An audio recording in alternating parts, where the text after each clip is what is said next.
한번 오늘 말씀 제목 따라 하실까요? 주의 뜻이면. 주의 뜻이면. 우리 오늘 재직기도회로 모였는데, 여러분 예년 같으면 재직들이 세워지면요 함께 수련회도 가고 또 야외로 나가 친교하는 시간도 좀 갖고 교육도 하고 그렇게 하면서 함께 한 해를 준비하는 그런 은혜의 시간들을 갖곤 했었는데, 이 코로나 시국에 그런 모임들을 올해에도 또 할 수가 없게 되어서 많이 안타까운 마음입니다. 그러나 여러분, 사람은 연약해서 이런 모든 상황과 환경에 제약을 받지만 이 모든 것을 초월하시는 하나님께서는 여전히 당신의 선하신 계획을 이루고 계신 줄 믿습니다. 바로 그런 하나님 의지하여 오늘 우리 함께한 모든 재직들, 또 영상을 통해 함께하는 모든 지체들이 한 마음으로 기도할 때 하나님께서 그 기도에 또한 함께하시고 응답해 주실 줄도 믿습니다. 여러분, 교회의 일꾼들이 함께 모여 기도한다는 건 정말 중요한 일입니다.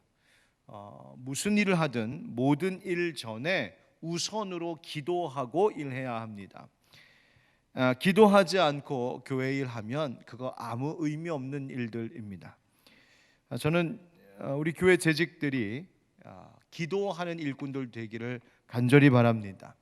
목자들, 교사들, 찬양팀, 찬양대, 안내봉사, 카페봉사 등등 무슨 봉사를 하시든지 간에, 특별히 또 남선교회, 여전도회, 안수집사회, 권사회, 자치회들은 무엇을 하든 항상 기도해야 합니다. 기도가 중심되어야 됩니다. 이런 마귀가 우리를 무너뜨리는 전략이 뭔지 아십니까? 마귀랑 맞서 싸워야 되는 것이 우리들인데, 그럴 사람들끼리 서로 싸우며 분열하게 만드는 겁니다.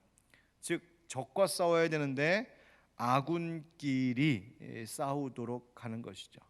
그래서 자멸하게 만드는 것이 마귀 전략입니다. 오늘 본문인 야고보서 4장 우리가 읽지는 않았지만 앞에 1절 2절에 보면 이런 말씀이 있어요. 너희 중에 싸움이 어디로부터, 다툼이 어디로부터 나느냐?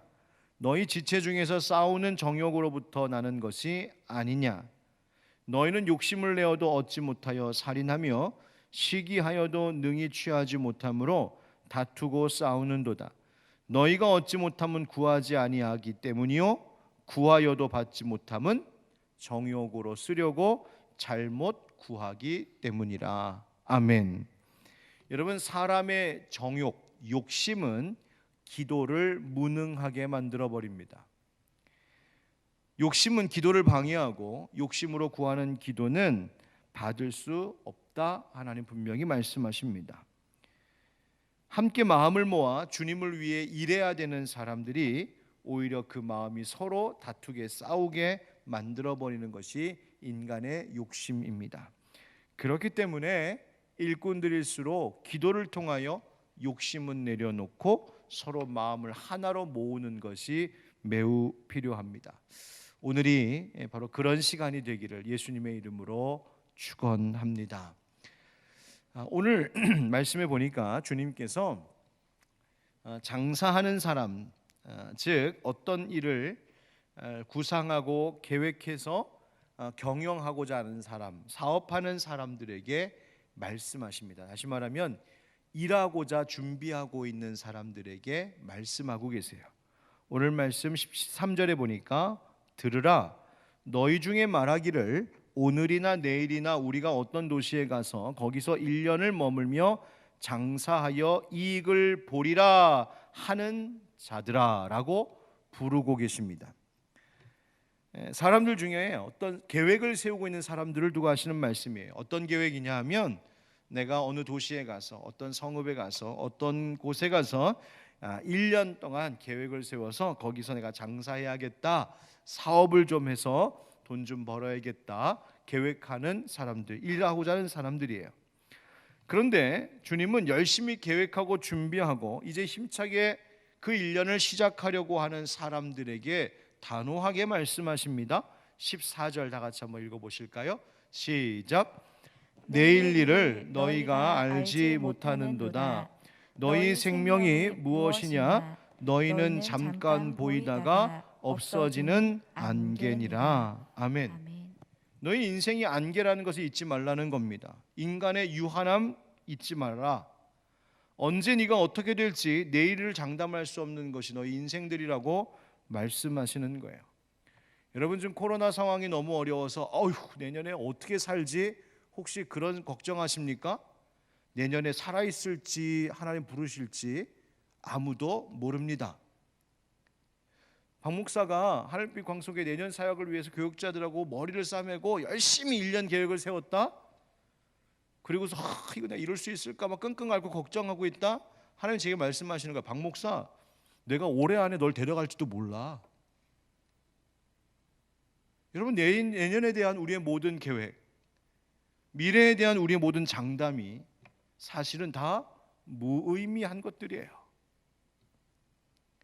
그러므로 무슨 일을 하든 자기 생각만으로 모든 것을 결정하는 것 참으로 어리석은 것이다 말씀하시는 거예요. 그러면 무엇이 필요한 것일까? 15절 말씀 같이 읽겠습니다. 시작. 너희가 도리어 말하기를 주의 뜻이면 우리가 살기도 하고 이것이나 저것을 하리라 할 것이거늘. 아멘. 1년을 계획해서 장사하고 사업하려고 하는 사람에게 하나님이 너희 인생 네가 1년을 계획하느냐? 안개와 같이 언제 사라질지 모르는 인생인데 네가 1년을 어떻게 장담하고 약속할 수 있느냐? 그러면서 뭐라고 말씀하시냐면 대신 이렇게 말하는 거예요. 따라합시다. 주의 뜻이면. 예. 너희가 도리어 말하기를 이런 말이 나오죠. 도리어라고 하는 말은 어떤 것에 대하여 대항하는 자세로 이런 뜻이에요. 그러니까 세상 사람들이 자기의 지혜와 능력과 경험을 가지고 1년을 계획하면서 야 내가 1년 동안 이렇게 해낼 거야, 이 1년 동안 멋지게 장사해서 이런 이익을 볼 거야 와 같은 그 등등의 여러 가지 자기 인생 계획을 세우지만 그거 인간의 어리석음이고 교만합니다. 그리스도인들은 달라야 된다는 거예요. 무엇을 앞에 붙여야 된다고요? 주의 뜻이면. 하나님의 뜻을 깊이 생각하고 따라야 된다는 겁니다. 하나님이 원하신다면이라는 말이에요.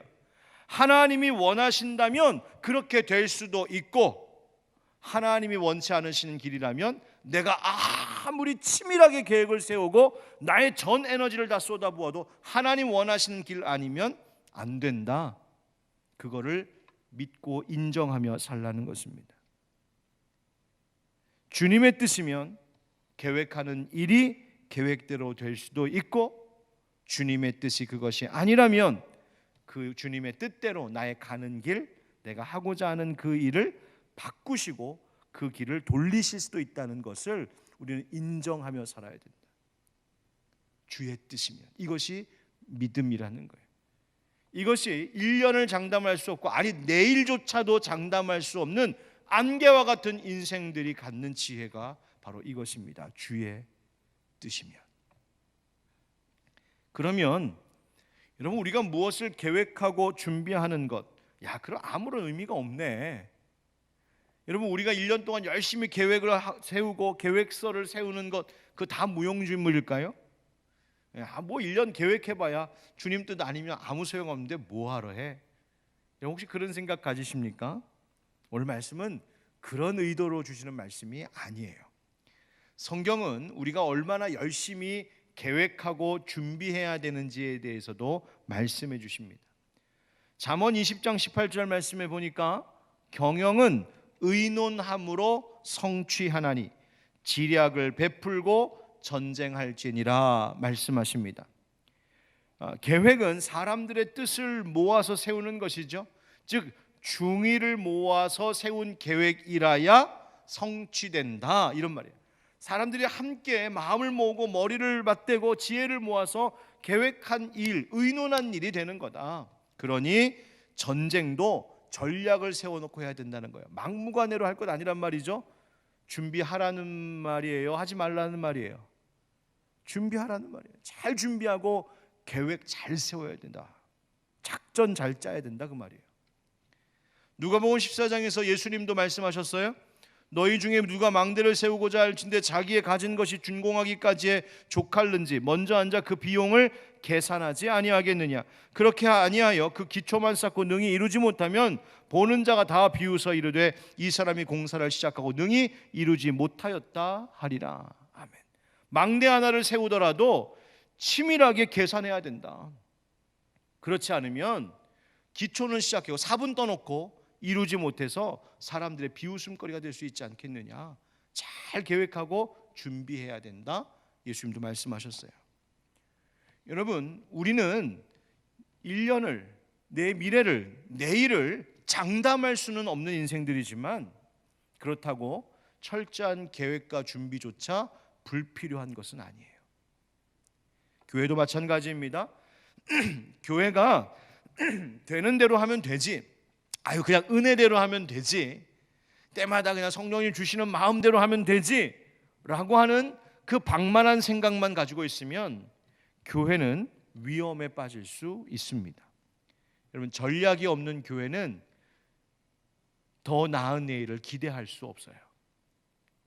따라서 교회도 계획과 준비를 잘 세워야 합니다. 다만 그 앞에 항상 뭐가 있어야 된다고요?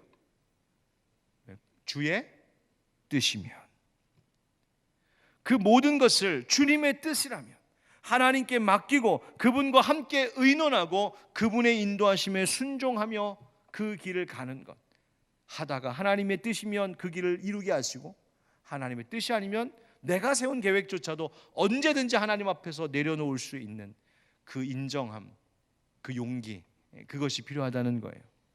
그런 의미에서 오늘 우리가 이제 새해 2022년도 하늘빛 광성교회에 우리가 함께 이 사역을 이루어가야 돼. 우리 재직들로서 우리가 함께 어떤 꿈을 공유하면서 또 무엇을 계획하고 무엇을 준비할지를 하나님 앞에서 함께 나누고, 그러나 그럼에도 불구하고 그것을 하나님 앞에 내려놓아 주님의 뜻이면 이렇게 하실 것이고 주님의 뜻이 거기에 있지 않으면 우리를 주의 뜻대로 인도하여 주옵소서 함께 기도하는 시간을 가지려고 합니다. 여러분, 세상에 큰 변화가 일어나고 있습니다. 세상의 변화에 가장 느리게 반응하는 대표적인 조직 중에 하나가 바로 교회입니다. 세상은 변하는데 교회는 좀처럼 잘 변하려 하지 않는 경향이 있어요. 그런데 변화의 속도가 느리면 그 조직은 매우 위험하다고 말합니다. 시장을 만드는 사람들이라고 하는 책에 보면 이런 말이 나옵니다. 변화 속도가 너무 느린 조직은 매우 위험합니다. 그런 조직들은 어느 시점이 되면 방치되고 다른 곳으로 대체될 위험성이 높기 때문입니다. 게다가 변화가 느린 조직에는 변화를 싫어하는 사람들만 모입니다. 그런 사람들로만 운영되는 조직은 빠른 시일 안에 통째로 다른 조직으로 대체될 것입니다. 교회도 그런 것 같아요. 변화가 느린 교회에는 변화를 싫어하는 교인들만 모인다라고 우리는 조금 냉정하게 한번 생각해 볼 수도 있을 것 같아요.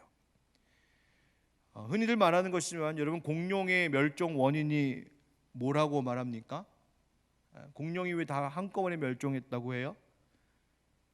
그 큰 덩치가 기후변화에 적응하지 못해서 이게 빨리 안 되는 거예요. 너무 크니까.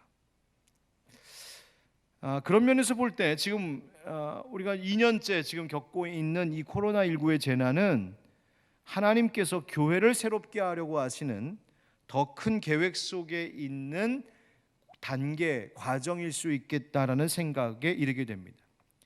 즉, 앞으로 우리가 지금 2020년, 21년에 경험했던 것보다 더 큰 변화와 더 큰 위기가 찾아올 것인데 하나님께서 그것을 교회들로 하여금 미리 준비하도록 하나님이 먼저 교회에 지금 백신 놔줘 주신 것 같다라는 생각을 갖게 돼요. 여러분, 예수님이 무화과나무 비유에서도 말씀하시죠. 무화과나무 비유에 가지가 연해지고 잎사귀가 나기 시작하면 곧 여름이 가까이 올 줄 아나니. 무슨 말이에요? 지금 일어나고 있는 일들을 잘 살피면 그 징조가 말하고 있는 것들, 장차 있을 일들을 보게 하신다는 것이죠. 얼마 전에 우리 교회에서 좋은 컨퍼런스가 하나 있었어요. 지금 코로나 때문에 현장에서 못하고 현장에는 저희 교육자들만 있었고, 여기서 강의하고 그것을 유튜브 영상으로 내보내고 녹화한 것이 있었어요. 최윤식 박사님이라고 한국교회 미래에 대하여서 미래학자인데 박사님이신데 한국교회 미래에 대하여서 여러 권의 책도 쓰고 또 한국교회에 또 한국교회뿐만 아니라 우리나라의 아주 큰 기업들 이런 기업들에게 컨설팅도 해주고 조언을 해주는 아주 중요한 일을 요즘 하시는 아주 유명한 박사님이신데 그분 오셔갖고 함께 강의했고 그분의 책을 함께 또 나눴던 일이 있었어요. 빅 체인지 한국교회라고 하는 책을 최근에 내셨더라고요. 그러니까 한국교회가 크게 변하게 되었다. 큰 변화가 밀려온다라는 이야기예요. 거기에 보니까 이런 제목의 장이 있더라고요. 새로운 미래 고통들이 몰려온다. 그러니까 지금 겪고 있는 건 아무것도 아니라는 거예요. 지금 미래 전문가들이 하는 말이에요. 모든 통계를 통하여서 연구를 통하여서 예측하기는 지금 겪고 있는 고통들 이상의 고통들이 지금 미래에 몰려오고 있다는 것을 예측하고 있어요. 거기서 말하는 것들 제가 그냥 대강 이렇게 쭉 몇 가지로 간추려 요약하면 이런 고통들이에요. 첫 번째는 인간이 타락하는 속도가 더 가속화된다는 점이에요. 여러분 우리가 최첨단 기술들이 지금 개발되고 그것에 따른 새로운 도구들이 인류의 손에 계속 쥐어지고 있습니다. 그런데 여러분 생각해보세요. 인터넷 통신, SNS, 유튜브 과거에 상상할 수 없었던 기술과 도구들이 이제는 완전 일상이 되어버렸잖아요. 이제는 예배도 그렇게 드려야 되는 시대가 되었는데 그러나 인간은요 그 기술을 오남용함으로 인하여서 부정적인 결과를 가져오기 시작했습니다. 결국 온갖 각종 범죄들이 일어나고 그 속에서 결국 다시 괴로워하는 것은 인간들이죠. 인간의 타락과 부패의 속도가 점점 더 가속화될 것이라는 거예요. 인간이 더 이렇게 악해질 수 있을까? 아마 그럴 거라는 거예요. 더. 동시에 우리는 무엇을 지금 겪어왔고 또 겪어야 될 것이냐면 경제적인 고통이 심각해질 것을 말하고 있어요.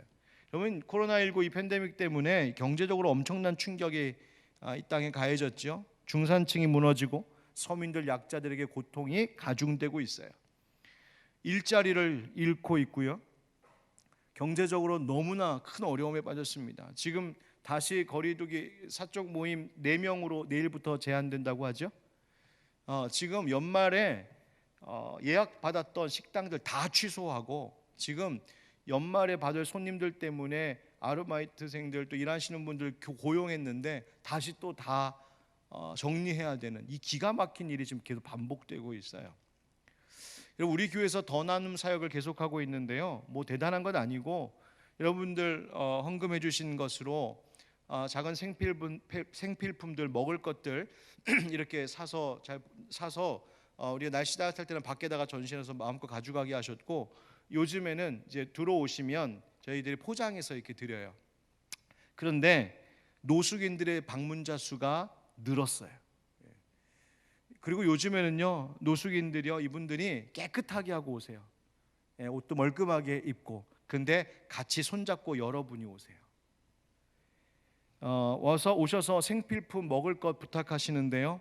소문이 나서 물론 많이 오시는 것도 있겠지만 그만큼 지금 전국적으로 어려워졌다는 이야기예요. 교회에 와서 손을 벌려야 할 만큼의 상황이에요. 20대 30대 여러분 영끌이라고 들어보셨죠?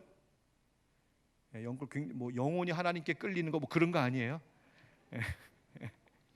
영혼까지 끌어당겨 갖고 빚을 내고 빚을 져서 투자하고 여러분 저 청년 때 투자 노후 이런 거 생각해 본 적이 없거든요. 그런데 왜 지금 시대의 젊은이들은 이런 것에 혈안이 되어 있을까? 결국 미래에 대한 불안함이죠. 꿈, 비전, 나라와 세계 인류를 위한 인생 이런 것 얘기하고 있을 여유가 없어요. 돈을 준비해야 돼요. 경제적으로 준비해야 되는 거죠. 지금 10대들도 그런 이야기예요. 10대들의 꿈이 뭔지 아세요? 건물주예요. 예. 벌어야 되겠다는 거죠. 안 그러면 미래가 불안하니까. 결국 경제적인 고통, 사회적인 고통은요, 정서적인 심리적인 고통을 가져다 줄 수밖에 없어요. 코로나 때문에 가족을 잃은 사람들이 있어요. 코로나 때문에 직장을 잃은 사람들이 있고요. 결국 미래와 꿈을 잃은 사람들이에요. 지난 2년 동안 엄청난 상처와 고통을 입었습니다. 지금은 그 상처와 고통의 통증과 후유증이 바로 나타나지 않지만 그 후유증이 곧 드러나기 시작할 거예요. 제가 며칠 전 새벽 기도회 때도 말씀 가운데 전했는데, 여러분, 자살률이 이제 이런 코로나 팬데믹과 같은 재난 상황을 딱 겪게 되면 그때 자살률이 급증하는 것이 아니라, 그때는 이 지금 재난 상황에 막 대응하고 적응해야 되니까 집중하느라 자살 뭐 이런 거 별로 없어요. 오히려 지금 그 자살률 증가 추세가 지금 멈춰 있어요. 그런데 이 팬데믹 상황, 재난 시간이 지나고 나면, 어느 정도 시간이 지나고 나면 그때부터 후유증으로 나타나기 시작하는 거예요. 이제 그래서 1년 지나고 2년 지나고 3년 지나면 그때부터 이 회복이 안 되는 사람들이 우울증과 절망 속에 빠지면서 자살을 선택하는, 그 자살률이 급증하게 되는 시점이 언젠가 곧 다가올 것이다. 그렇게 전문가들은 예측하고 있어요. 그게 지금 우리가 살고 있는 이웃들의, 우리들 자신의 정서적 심리적 상태예요. 국제 정세는 어떨까요? 여러분, 이제 이번 겨울에 중국 베이징 동계올림픽 열린다고 하죠. 그런데 여러분, 지난주 뉴스 보셨습니까? 미국에서 외교적 보이콧을 하겠다 발표했어요. 외교적 보이콧이라고 하는 것은 뭐냐면, 우리가 선수들도 안 보내겠다 그런 얘기는 아니에요.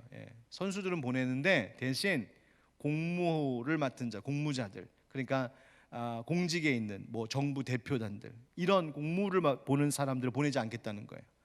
그 말이 뭐냐면, 이 정부 인사들 보내지 않음으로 인해서 국가적으로 중국 베이징 동계올림픽을 우리나라는 지원하지 않겠다라고 하는 것을 선언해 버리는 거예요.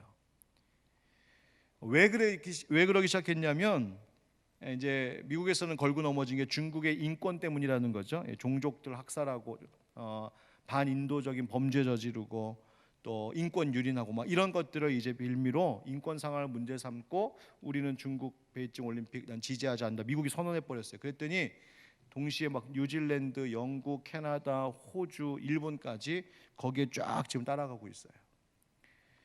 그런데 여기에는 사실 뭐가 있냐면, 미국과 중국 사이에 패권 다툼이 깔려 있는 거예요. 그 저변에 깔려 있는 거죠.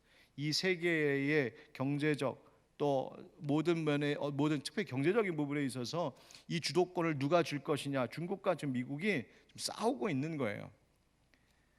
뭐 대만에 대한 중국의 태도, 이것에 대해서도 미국이 문제를 삼는 것도 결국 그런 것이죠. 국방, 경제, 무역 이런 것에 대한 패권을 장악하기 위함이에요. 문제는 우리나라예요. 우리나라는 어느 편에 서야 되나요? 미국에 서야 돼요? 중국에 서야 돼요? 그래서 우리나라는 어떻게 발표했냐면, 정부에서 신중하겠다 이렇게 발표했어요. 잘 모르겠다는 거예요. 지금도 어떻게 해야 될지. 여러분, 이런 싸움을 왜 말씀드리냐면, 이 싸움이 결국 어디로 나타날까요? 외교전쟁, 무역전쟁으로 나타나게 되겠고요. 결국 외교전쟁, 무역전쟁에서 고통과 혼란을 겪는 건 누구예요? 결국 국민들이에요. 이 나라의 기업들, 회사들, 소상공인들. 이런 코로나19 경제 위기는요, 잘 견뎌온 것 같다고들 말해요. 그나마 나라에서 막 부어줘 갖고. 그런데 전문가들은 이미 세계 경제가 지금 돌이킬 수 없는 위기에 봉착했다라고 예측하고 있어요. 가계 부채가 최고치를 지금 경신하고 있다고 하죠. 위험하다고요. 계속해서 경고 사인을 보내온다고 합니다. 이런 과거에 한국 경제가 대침체에 빠지면, 그 책에 보니까 한번 한국 경제가 확 무너지고 나면 그거 다시 회복하는데 한 2-3년 걸렸대요. 그러니 이제 코로나 팬데믹 지나고 잠시 후에 이제 더 큰 세계적인 경제 공황 상태와 같은 어려움이 딱 맞닥뜨리게 되면, 그걸 또 회복하는데 엄청난 시간이 걸리고, 그 모든 고통의 몫은 백성들, 국민들에게 돌아오는 거죠. 지금 우리가 그렇게 살아내야 되고, 우리 성도들이 그렇게 살아야 되고, 우리 이웃들이 이제 그렇게 살아가야 된다는 거예요. 경제적으로만 어려운 게 아니고요, 정치적으로도 불안합니다. 뭐 미국과 중국 갈등, 지금 그게 문제가 아니라 지금 이 나라 안에도 갈등이 지금 말도 못하죠. 지금 대선 후보 1, 2위 하시는 두 분이 연일 가족 문제로 난리도 아니지 않습니까? 사람들이 다들 뭐라고 말씀하세요? 찍을 사람이 없대. 국민들이 대통령 선거할 때 후보들을 쫙 보고 그래 누구를 뽑아도 누구에게 맡겨도 괜찮겠다 이런 마음이 좀 들어야 되는데 이건 누구한테 맡겨도 다 불안하다. 지금 그러고 있잖아요. 이런 상황에서 국민들 마음의 갈등과 고심은 더 깊어져 가고 있고요. 코로나의 어려움과 경제적 어려움 등이 이제 그 불만이 정치적으로 터져 나오기 시작하는 거죠. 정치적인 불안함 속에서 이 사회는 또 계속 갈 거예요. 종교적으로는 어떨까요? 그 21세기가 되면서 심각한 문제가 우리 늘 얘기하는 거지만 저출산 고령화 문제라고 하죠. 그런데 여러분 저출산은 후진국에서 많이 나타나나요? 선진국에서 많이 나타나나요? 선진국에서 많이 나타나죠. 그런데 유럽과 같은 선진국은요 대부분 기독교 사회죠. 기독교 국가입니다. 그런데 그 기독교 국가의 인구수가 점점 줄어들고 있는 거예요. 그 책의 자료에 보니까 21세기 초에 기독교 인구, 세계 기독교 인구수가 한 21억 명 정도 된다고 하는데 그 중에 서방 유럽에 사는 기독교 인구수는 4분의 1밖에 되지 않는다는 거예요. 지금 추세로 2050년쯤 되면 기독교 인구의 5분의 1 정도만 유럽 지역에 살고 나머지 다 다른 쪽에, 특별히 지구 남반구 쪽에 기독교인들이 늘어날 거라고 이야기해요. 오히려. 그런데 문제는 기독교인만 늘어나는 게 아니라 이슬람교도들도 같이 늘어나고 있는데 폭증하고 있어요. 기독교 인구수가 줄어들고 있는 유럽 서방 국가들의 이슬람 인구수가 점점 늘어나고 있고 포교 활동이 어마어마하게 이루어지고 있다는 거예요. 결국 그 말은 이제 세계 어느 나라에서나 우리나라에서도 그렇고요. 어디에서나 종교적인 갈등, 전쟁, 테러는 일어날 수 있다라고 보고 있는 거예요. 좀 코로나 상황이니까 전염병은 어떨까요? 여러분 기억하십니까? 신종플루. 지금 타미플루인가요? 그 약 먹으면 낫잖아요. 근데 신종플루 우리나라 막 그 유행할 때 온 나라가 완전 뒤집어졌던 거 기억하시죠? 그때가 2009년이었는데요. 제 큰아이, 둘째 아이 조그말 때 걔네 들쳐매고 걔네가 열나고 막 기침하고 그래갖고 들쳐매고 지금도 기억나요. 상계동 백병원에 막 응급실로 밤에 뛰어 들어갔는데 제가 깜짝 놀랐어요. 그 병원 앞에가 무슨 전쟁 난민들 피난소 같았어요. 사람들이 막 그 컨테이너마다 검사받으려고 줄 서 있을 뿐만 아니라 어떻게 할 수가 없어갖고 막 바글바글 했던 그 모습이 지금도 훤해요. 그 2009년이거든요. 그 다음 그 사이에 지금 코로나 터지기 사이에 뭐가 있었냐면 우리 교회 개척하고 나서 얼마 안 있었을 때 메르스, 에볼라, 지카 바이러스 막 이런 거 계속 터져 나왔었잖아요.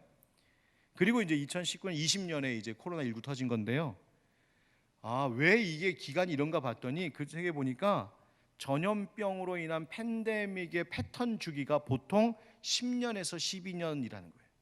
그러니까 10년에서 12년마다 그런 커다란 전염병이 한 번씩 꽝꽝 터지는 것이 일반적인 주기라는 거예요. 그 얘기는 뭐예요? 여러분 내년에 정말 감사하게도 코로나19가 종식된다고 해도 또다시 10년 정도 후인 2030년 적어도 2035년 되기 전에는 또다시 더 무서운 바이러스 전염병이 일어날 가능성이 매우 크다라고 보는 것이 전문가들의 다 일반적인 견해예요. 세계적으로 집단 면역을 2023년 말 정도로 본다고 해요. 그러니까 백신 접종 열심히 하고 자연 면역력 길러줘도 내후년쯤에서야 세계적으로 이 코로나19가 끝나지 않을까 그렇게 본다는 거예요. 그러니까 여러분 내년도 그냥 우리 이렇게 살면 돼요. 그러니까 뭐 그냥 이렇게 간다 생각하시고 가면 돼요. 또 이런 전염병의 문제는 결국 여러분 뭐와 직결되어 있는지 아시죠? 환경 문제랑 직결되어 있잖아요. 심각하죠? 뭐 말이 길어지니까 줄이겠습니다. 자, 그런데 진짜 심각한 문제는 뭔지 아세요?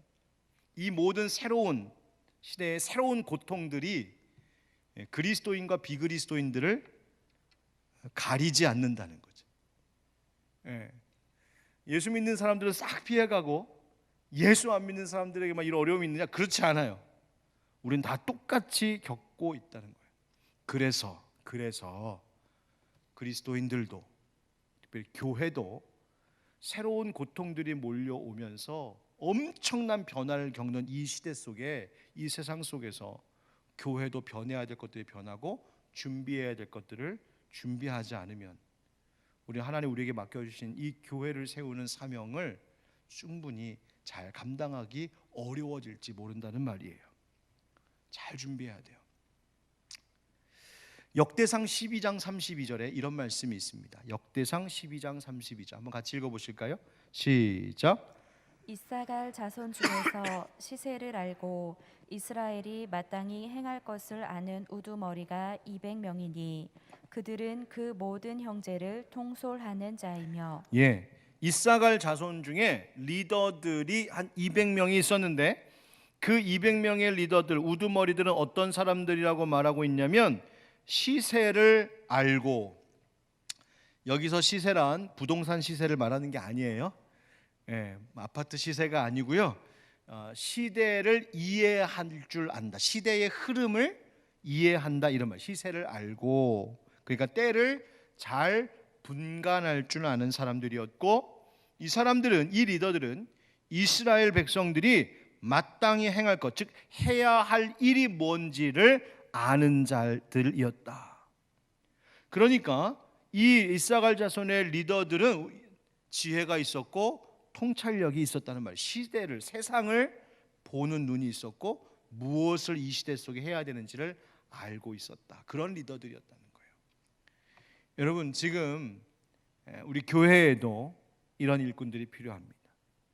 지혜와 통찰력이 교회에도 필요하고, 특별히 목회자들, 리더들에게 필요하고, 우리 모든 재직들에게도 이런 상황들을 좀 깨어 우리가 함께 볼 수 있었으면 좋겠습니다.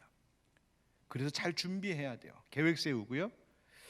그래서 함께 내년에 우리 교회가 어떤 교회, 또 앞으로 어떤 교회가 되어야 될까, 이런저런 고민과 기도하면서 몇 가지를 쭉 정리를 해보았는데요. 지금부터 말씀드리는 것은 뭐 이렇게 어떤 구체적인 계획을 말씀드리는 것보단 우리 교회 앞으로의 이런 방향성으로 앞으로 이 코로나 팬데믹 시대에 또 이 이후에 교회가 되어야 되지 않겠는가를 고민하고 기도하는 가운데에 정리해 둔 거예요. 여러분 함께 그 마음을 좀 나눴으면 좋겠다는 마음으로 전합니다. 첫째는 위로를 주는 안전한 교회 되어야 되겠다. 위로를 주는 안전한 교회 되어야 되겠다. 모든 사람들이 직접적으로 또 간접적으로 엄청난 상처와 충격을 받은 지금 코로나19입니다. 뭐 후유증이 꽤 오래 갈 겁니다. 뭐 계획한 것대로 되지 않고 무엇을 계획할 수도 없는 이 시대 속에 사람들은 무엇을 느끼기 시작했냐면 무력감을 느끼기 시작했고요.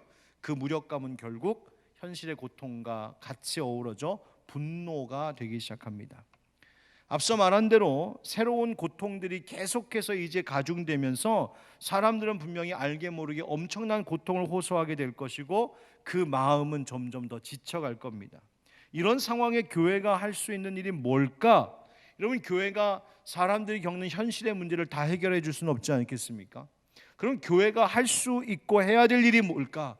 바로 예수님 하신 것. 예수님 뭐 하셨습니까? 이 땅을 위로하러 오신 분이시죠. 결국 교회도 그런 도피성 같은 교회 되어야 되겠다라는 생각하게 됩니다. 누구든지 와서 마음의 위안을 얻을 수 있는 교회가 되어야 되겠습니다.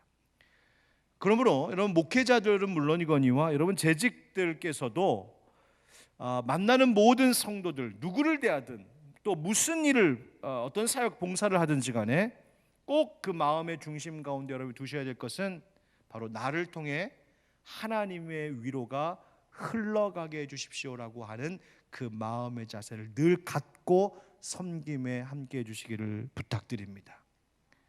여러분 따뜻한 말 한마디가 필요해요. 따뜻한 말 한마디. 여러분 이제 코로나 지금 상황 오면서 교회 현장 예배 한동안 못 오시다가 가끔 어쩌든지 오시는 분들 계시잖아요. 그 여러분들 만나면 어떻게 하세요? 오랜만에 만나면 아유 그동안 왜 안 나왔어? 믿음으로 나와야지. 방역 열심히 하고 있으니까 나왔어야지. 아유 왜 이제서야 나와? 이런 그럼 그 사람이 그 다음 주 나올까요? 안 나올까요? 안 나와요. 그러지 마세요. 물어보지 마세요. 왜 안 나왔냐고 물어보지 마세요. 그냥 웃음으로 반갑게 맞아주세요. 따뜻하게 받아주고 품어주는 교회 되어야 돼요. 여러분 지금 영상으로 예배드리고 계시는 성도님들, 현장에 못 나오고 영상으로 예배드리시고 계시다고 너무 마음 그렇게 어려워하지 마세요. 그대여 아무 걱정하지 말아요. 걱정하지 말아요. 지금 우리 다 이렇게 해야 돼요. 사람들은 여러분 어떤 교회에서 위로받을까요? 또 가만 생각해 보니까 교회가 해야 할 일을 묵묵히 꿋꿋이 하는 교회, 건강한 교회, 우리 교회 핵심 가치처럼 진리 위에 바르게 서는 교회 되면 그 모습 자체로, 그런 목회자와 그런 성도들의 모습 자체로 사람들은 위로를 얻는 것 같아요. 이런 우리 하늘빛 광성교회가 많은 분들에게 고통 가운데 있는 우리 이웃들에게 정말 위안을 줄 수 있는 그런 교회 되기를 예수님의 이름으로 축원드립니다. 두 번째는요, 다양화 또 다각화가 많이 필요하겠다 생각합니다. 우리가 사는 삶의 환경이 많이 달라졌어요. 뭐 온라인 사역, 여러분 온라인 이 예배, 이제 온라인 오프라인 예배는요 늘 이제 아마 계속 가야 될 겁니다. 어느 순간 이제 온라인은 닫겠습니다, 그런 날은 없을 거예요. 이제 온라인 오프라인은 계속 함께 갑니다. 우리 교회에서는요 지금 시범적으로 좀 해보기도 했었는데 온라인 목장 확대하고 재편하려고 합니다. 그래서 지금 기도하면서 계획을 지금 세우고 있는 것은 아예 목사님 저희는 온라인으로만 하겠습니다. 하는 목장들도 만들 수 있겠다. 왜? 직장이 매여 있으니까 평일날 낮에 시간을 낼 수 없잖아요. 또 직장이 계속 매여 있어야 되잖아요. 그리고 시간을 고정적으로 가질 수 없는 거예요. 옛날에는 금요일 오전 혹은 뭐 목요일 오전 11시에 구역 예배 드립니다, 여기로 오세요, 그러면 다 와야 했어요. 근데 지금은 그런 시대 아니거든요. 지금은 다양하게 펼쳐놔야 되는 시대예요. 그래서 그중에 온라인 쪽으로도 더 많이 확장해야 되겠다. 교회의 모든 양육 훈련 과정을 온라인으로 시스템화하는 구축 작업 시작하려고 합니다. 지금 고민하고 있는 거 이걸 어떻게 해야 되나 하는 것은 뭐냐면요, 우리 교회가 뭐 최근에도 지금 뭐 당회뿐만 아니라 운영위원회 재직회 공동의회 지난주까지 했는데, 여러분 공동의회에 여러분 성도들 공동회 세례교인 다 오셔야 되잖아요. 근데 지금 코로나 때문에 못 오시는 거거든요. 그런데 교회가 일은 진행을 해야 돼요. 의사를 결정해야 돼요. 그럴 때 과연 이제 앞으로 이런 중요한 재직회 공동회 과연 어떻게 할 것인가 심각하게 고민하고 있어요. 법적으로 온라인으로 해도 다 출석으로 쳐야 되느냐, 이런 고민들이 이제 한국 교회에 생긴 거예요. 저희 교회도 이제 신방, 상담, 오프라인은 물론이거니와 온라인 함께 계속 병행할 겁니다. 그래서 신방도 신청받을 것이고요. 그래서 여러 가지 다양한 방법으로 다각화된 사역적 접근을 해 나가려고 준비하고 있어요. 또 한 가지 우리 교회가 앞으로 좀 더 강화하려고 하는 것 세 번째 뭐냐면 거룩성을 경험하는 교회가 되었으면 좋겠어요. 세상이 힘들고 혼탁해져 갈수록 사람들에게 정말 필요한 것은 뭐냐면요, 맑은 생수 같은 공동체예요. 그래서 잠시라도 세상으로부터 좀 벗어나서 잠시 머물다 가더라도 정말 하나님 나라의 그 거룩함을 좀 이렇게 체험하고 느낄 수 있는 교회였으면 좋겠다. 그래서 지금 교육자들과 함께 우리 교회 앞으로의 모습을 어떻게 그리고 있냐면, 도시 속의 수도원과 같은 교회를 세우고자 마음 먹고 있어요. 여러분 사람들이 왜 교회에 올까요? 유명한 목사님 만나러 올까요? 재밌는 프로그램 즐기러 올까요? 멋진 음악 들으러 올까요? 사람들 만나러 올까요? 아니에요. 유명한 목사님들은 여러분 유튜브 들어가시면 다 만나실 수 있고요. 재밌는 프로그램은요, 세상이 더 많아졌잖아요. 멋진 음악? 세상 따라갈 수 없고요. 사람들 만나고 싶어도 이제는 코로나 때문에 만날 수 없잖아요. 결국 교회는 하나님 만나러 오는 곳이거든요. 그러면 하나님의 그 거룩함을 느낄 수 있어야 되고요. 세상의 복잡하고 시끄러운 소리로부터 좀 자유로워져야 돼요. 제가 영국에 있을 때요, 정말 지금도 기억에 남는 한 예배가 있어요. 영국의 런던 그 한복판, 그 복잡한 시내, 관광객들도 바글바글거리는 그 시내 한복판에 한 교회가 있었는데, 제가 우연히 그 교회에 지나가다가 그 교회에 평일에 점심시간에 예배가 있는 것을 봤어요. 그래서 일부러 갔어요. 그래서 점심 예배를 드리러 갔어요. 갔더니 조그마한 채플, 조그만 예배당 안에 그 교회 성도들도 있겠지만 그 주변에 있는 직장인들, 그냥 관광객들 한 10여 명 모여 있어요. 그런데 그곳에서 조용히 예배드리고, 뭐 짧은 설교도 길지 않아요. 짧은 설교, 그리고 매일 성찬을 저도 가서 성찬 받고 왔어요. 마치 그런데 그 작은 짧은 점심시간에 그 예배가 어떤 느낌이었냐면 꼭 막 그 고속도로로 자동차들이 쌩쌩 달리고 있는데 한쪽에 휴게소에 잠깐 들려서 쉬는 것처럼, 뜨거운 사막 속에 마치 오아시스를 만난 것처럼 그 복잡한 대도시 속에서 그곳에 딱 들어가니까 내가 하나님과 연결되어 있구나라고 하는 것을 경험할 수 있었어요. 저는 우리 하늘빛 광성교회가 이 지역사회에서 그런 교회 되었으면 좋겠어요.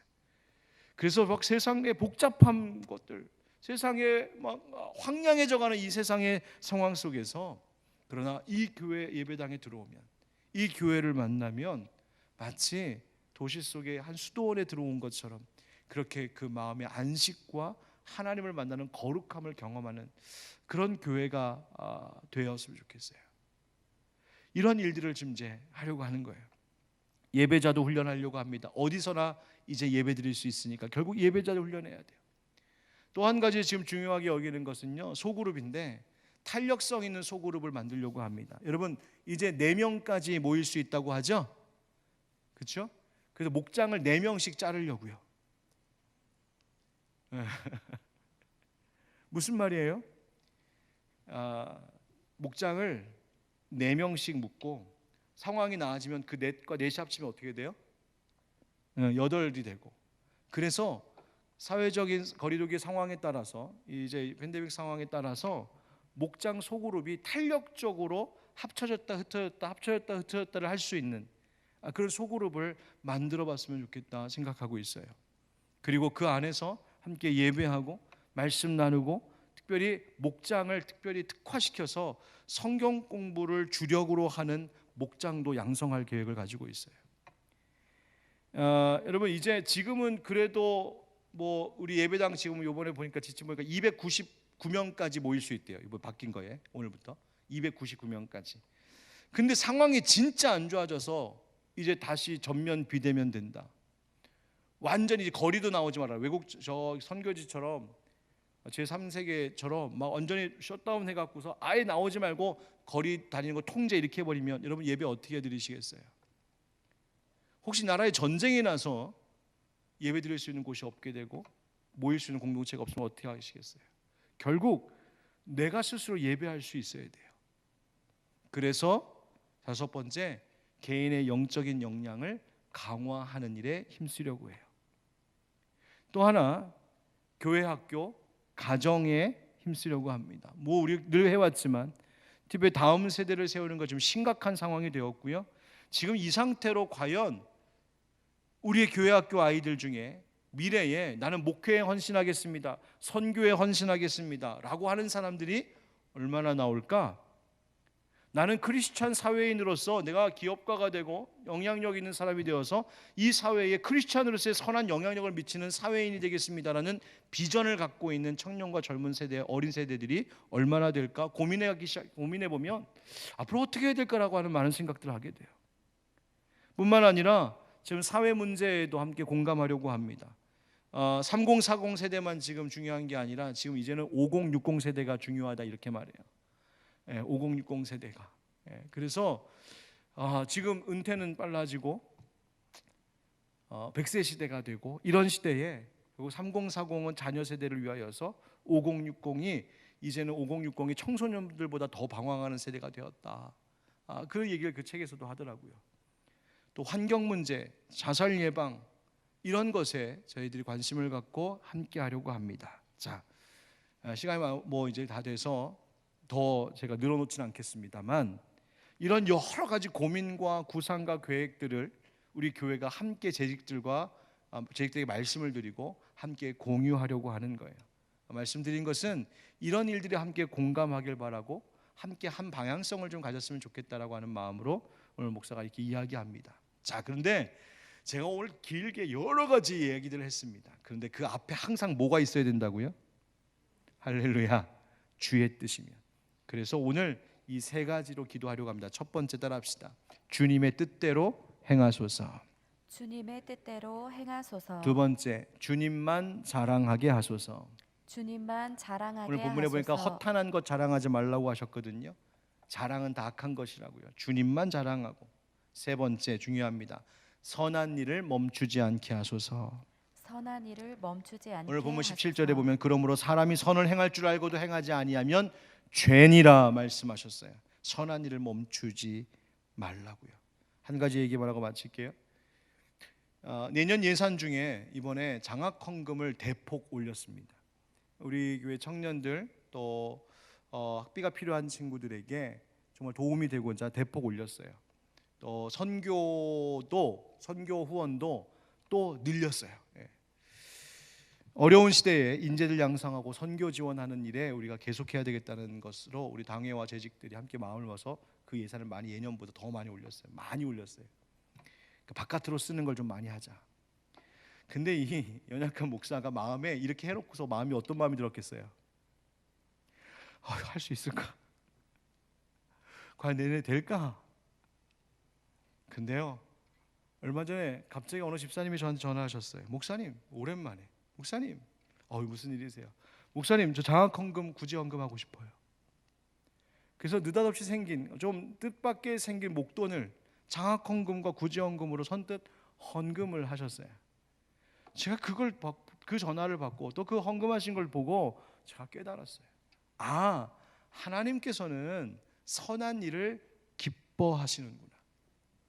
하나님은 이 어려운 코로나 상황 속에서도 선한 일 하고자 하는 교회, 선한 일 하고자 하는 목회자, 선한 일 하고자 하는 재직들과 성도들 하나님 밀어주시겠구나, 좀 확신하게 됐어요. 여러분, 우리 하늘빛 광성교회가 내년에도 하나님의 선한 일들을 포기하지 않고, 선한 일을 포기하는 죄를 짓지 않고 끝까지 주님 맡겨주신 사명 잘 감당하는 우리 재직들, 우리 하늘빛 광성교회 되기를 예수님의 이름으로 축원드립니다. 아멘.